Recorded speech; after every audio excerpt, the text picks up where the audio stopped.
আমি লম্বা সময় তুরস্কে ছিলাম এবং একটা ইউনিভার্সিটিতে এখন অ্যাসিস্ট্যান্ট প্রফেসর কর্মরত আছি বা ছিলাম আজকে পর্যন্ত।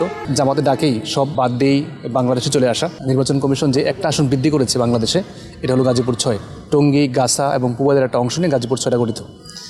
আমি শুরুতে খুব আনন্দিত, আল্লাহর শুকরিয়া আদায় করছি যে এই গাজীপুর ৬-এ বাংলাদেশ জামাত ইসলামী আমাকে এমপি প্রার্থী হিসেবে চিন্তা করেছে এবং আজকে সিদ্ধান্ত জানিয়েছে, আজকে ঘোষণা করেছে।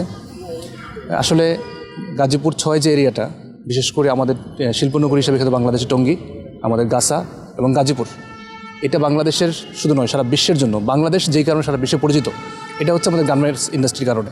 আর বাংলাদেশে যদি ওই গার্মেন্টস ইন্ডাস্ট্রির রাজধানী কোথায়, তাহলে এটা কোনো ধরনের কোশ্চেন ছাড়াই হচ্ছে গাজীপুর এবং টঙ্গী। তো এমন একটা শিল্পনগরীতে আমাকে জামাত ইসলামী চিন্তা করেছে, আমাকে জামাত ইসলামী মনোনয়ন দিয়েছে, যেন আমি আমাদের জামাত ইসলামী কেন্দ্রীয় নেতৃবৃন্দ সহ জামাত ইসলামী ধন্যবাদ জানাচ্ছি। আমি লম্বা সময় তুরস্কে ছিলাম, সেখানে পিএইচডি করেছি এবং একটা ইউনিভার্সিটিতে এখন অ্যাসিস্ট্যান্ট প্রফেসর কর্মরত আছি বা ছিলাম আজকে পর্যন্ত।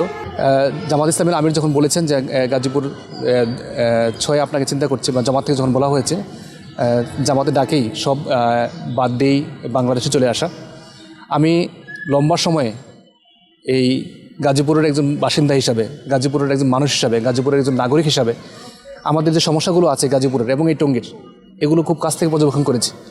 আমি লম্বা সময়ে টঙ্গীতে রাজপথে আন্দোলন নেতৃত্ব দিয়েছি এবং বিশেষ করে আমাদের টঙ্গীতে যে লাখ লাখ আমাদের শ্রমিক ভাই এবং বোন, যারা সারাটা দিন কষ্ট করেন, 12 ঘন্টা 15 ঘন্টা ডিউটি করে তারা যে লাইফটা লিড করেন, এই লাইফটা আসলে খুবই নিম্নমানের একটা জীবন।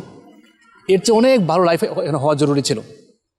আমাদের গার্মেন্টস যে ভাইরা চাকরি করেন বা বোনেরা চাকরি করেন, সকালে বের হন, সেই সন্ধ্যার সময় ফিরেন, তারা যে ঘরে থাকেন, এই ঘরটা খুবই ছোট একটা ঘর। আমাদের রাস্তাঘাটের যা অবস্থা, এখানে বিআরটি নামে একটা প্রজেক্ট আমাদের হলো, 1 যুগের বেশি ধরে এই প্রজেক্টটা চলছে, এখনও এই প্রজেক্টটি শেষ হয় নাই এবং এই প্রজেক্টের কারণে গাজীপুরের মানুষের জীবনটা নাবিশ্বাস হয়ে গিয়েছে। একমাত্র স্মার্ট সিটি বসুন্ধরা, আধুনিকতায় এক ধাপ এগিয়ে। আমরা দেখব যে চুরি, ছিনতাই, ডাকাতি, খুন কন্টিনিউ হচ্ছে আর কি। তার ফলে আমাদের সকালবেলা যখন আমাদের ভাই এবং বোনেরা তাদের কর্মস্থলে যান, চাকরি করতে যান, গার্মেন্টসে যান, তারা যখন ফিরে আসবেন, তারা শিওর না যে তারা নিরাপদে ফিরে আসতে পারবেন কিনা। আমাদের স্কুল পড়া একটা মেয়ে বা আমাদের কলেজ পড়া একটা বোন, সে যখন স্কুলে বের হয়, কলেজে বের হয়, তার মা খুবই টেনশনিত থাকেন যে আমি সত্যি আদৌ ফিরে আসতে পারবো কিনা সুস্থভাবে। তো এই জন্য আমাদের নিরাপদ গাজীপুর গড়া, এটা আমাদের একটা অন্যতম স্লোগান। আমরা নিরাপদ গাজীপুর করতে চাই, যে গাজীপুরে সবাই শান্তিভাবে বসবাস করতে পারবে। গাজীপুরে এখানে এই আসনে যদিও এটা অফিসিয়ালি একটু কম, কিন্তু প্রায় 20 লক্ষ মানুষের বসবাস। 20 লক্ষ মানুষের জন্য একটা মাত্র সরকারি hospital, Tongi hospital, Tongi general হাসপাতাল যেটা আছে। আনফর্চুনেটলি এইটার অবস্থা খুবই বেহাল অবস্থা। এই হাসপাতালকে 500 বেডে উন্নীত করা হয়েছিল, শুধু নামকাওয়াস্তে হয়েছে। না এখানে ডাক্তার আছে, না এখানে রোগীদের জন্য পর্যাপ্ত চিকিৎসা আছে, এখানে না অবকাঠামো আছে। এবং আমি দেখেছি যে রোগীরা ওইখানে গিয়ে থাকার জায়গা পায় না, তারা এখানে ডাক্তার দেখাতে পারে না, তারা এখানে ওষুধ পায় না।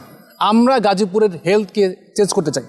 গাজীপুরে একটা চমৎকার হেলথ সিস্টেম আমরা ডেভেলপ করতে, শুধু গাজীপুর না, সারা বাংলাদেশ, ইন পার্টিকুলার গাজীপুর 6-এ আমরা একটা চমৎকার হেলথ সিস্টেম ডেভেলপ করতে চাই, যেখানে বাড়ির পাশে বসে তারা ডাক্তার যেতে পারবে এবং আমাদের সেবাটা হবে ফ্রি, ডাক্তার তারা দেখাবে আর ডাক্তার, তাদের চিকিৎসা ফ্রি থাকবে।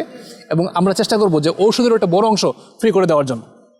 আমরা চাই শ্রমিকদের জীবনকে সহজ করতে, শ্রমিকদের জীবনকে উন্নত করতে। পাশাপাশি আমি যদি বলতে চাই, আমাদের শিক্ষার জায়গাটা যদি বলতে চাই, যে বিশাল একটা আমাদের এই আসনে এত মানুষ, এর জন্য মানসম্মত যে স্কুল থাকা দরকার ছিল, মানসম্মত যে কলেজ থাকা দরকার ছিল, সরকারি স্কুল এবং কলেজগুলোর অবস্থা এখনও বেহাল এখানে।